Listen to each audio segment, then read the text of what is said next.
Hello everyone and welcome to my channel. This is Dr. Mommy Budgets and I am Amanda. Today I am here to do my week 2 budget projection for the month of November.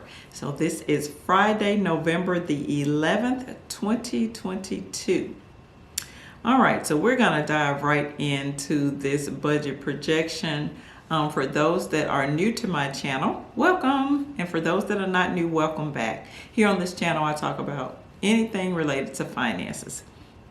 Okay, as previously stated, I am going to go on and populate a screenshot up on the screen so you can follow along with me, because we do have quite a few numbers that we want to get through. I have my coffee here because I definitely need it because it is early morning. All right, so as you can see there, week 2 budget projection, Friday, November the 11th, 2022. First item is student loans for $100, the mortgage for $292. The security bill has increased $32.95. That's why you see that plus $6 next to that. Next, we have the Netflix for $17.99, auto insurance $62, that increased by $3. And then we have another auto insurance that I pay, which is $94, but it decreased by $14. So that's going to kind of offset those increases, which is great. Next, we have the gasoline or tuition money, $25. Debt monies are $337. Children's lunch account for $30. Household expenses, $148. College spending, $46. Children's savings, $28.50. HOA, $6.70. Minor Roth IRA, $20. And last but not least, the cushion amount that I like to leave in the account for $26.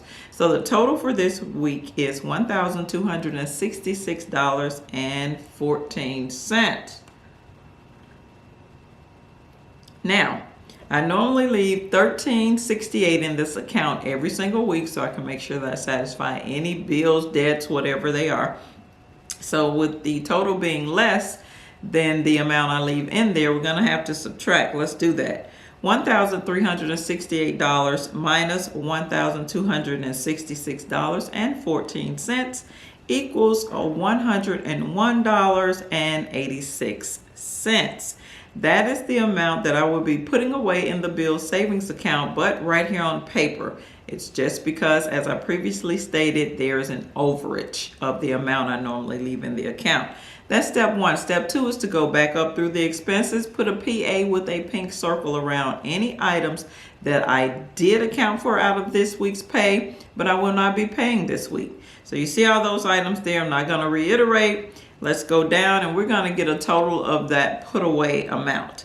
That number is the second number you see in the blue cloud, which is $295.65. So technically that's saying that I need to put that $295.65 away in the bill savings account for later use, but right here on paper is what we're doing.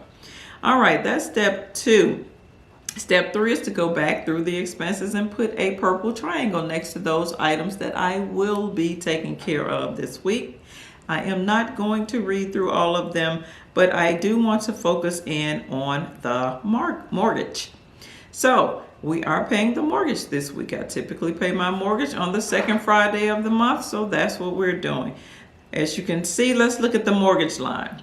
The mortgage is normally $876 each and every month. However, I have projected to use $292 out of this week's pay. So I'm going to have to go and find the rest of that money, i.e. I need to pull it out of the bill savings account. So that's why you see that calculation there.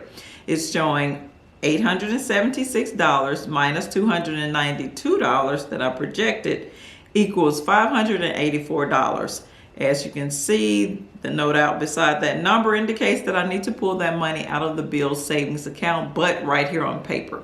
Because as you can see from previous calculations, there are some monies I need to put away in the bill savings account this week, and there's some that I need to pull out. So We're still going through all of our calculations. So now let's drop back down to the next to the last line on the page. The two numbers in the blue clouds is what we're dealing with at this particular point. One number we need to put away, that 100, and I'm sorry, that we need, put away. Actually, we need to put both numbers away this week. Did I make a mistake? I think I did. Yes, I actually did. That's interesting. So you're going to see me make this correction live, which is great. I'm glad I go through these things and talk through them so I can catch my mistakes. So what we're going to do here is we're going to pull out the old handy dandy calculator, which I have here. We're going to go through these numbers because actually the 101.86, I need to put it away, as well as the 295.65. So on this sheet, if you're looking at the next to the last line, you see that I subtracted those two numbers. I thought one of them needed to be put away and one needed to be pulled out of the bill savings account. But in this case, let me just make sure I'm looking through this correctly. Yeah, both of those numbers need to be put away. So we're going to add that. So I'm going to change that minus to a plus.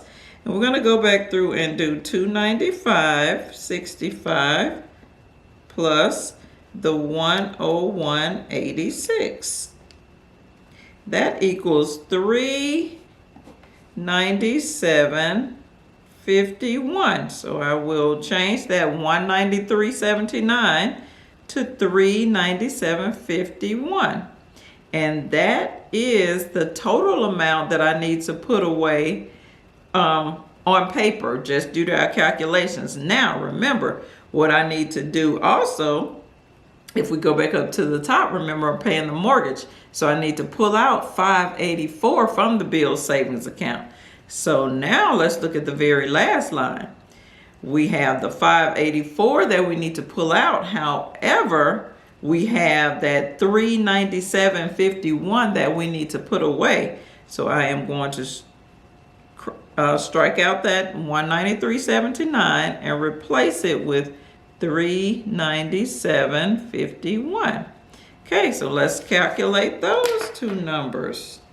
All right, so we got 584 minus 397.51.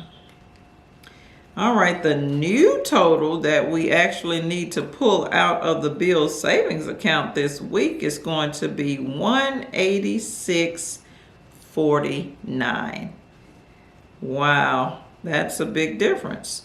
So that is actually the amount that I will be pulling out of the bill savings account this week. Now, I am going to go back and kind of look through this and see, just to make sure that all of my numbers are correct, but I think we are correct. 186.49 is what I will be pulling out of the bill savings account to help me satisfy the debts and transactions for this week.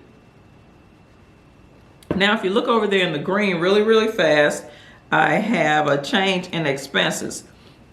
Remember, I was telling you that there were some debts and transactions that were increasing in price and some that were decreasing. So that's kind of what that calculation is. I took that $14 extra that I was going to have from insurance, and I was subtracting those two bills that increased, which was the security bill and that first auto insurance. One increased by $6, one increased by $3.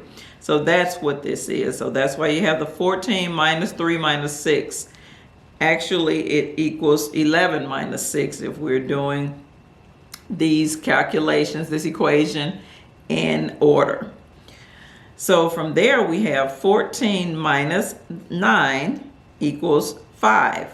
So at the end of the day, once we get through with balancing out these expenses up top with whether they increased or decreased, we're going to have $5 left over at the end of the day. So as you can see, I have a note out beside it that says put it somewhere with a question mark, so I don't know where it's going to go. But anyway, I just want to go through that. So look like based on this week's budget And with bills increasing and or decreasing, we do have a overage of $5 going forward. So I'll find somewhere to stick it out, let you know probably in the Thursday recap or in next week's budget projection. This is all I have for this video. I would love it if you would like the video, subscribe to the channel, share this information with someone that may be looking to create a budget strategy. This is all I have for the video. This is Dr. Mommy Budgets, where we dream big but start small around here. I will see you in the next one.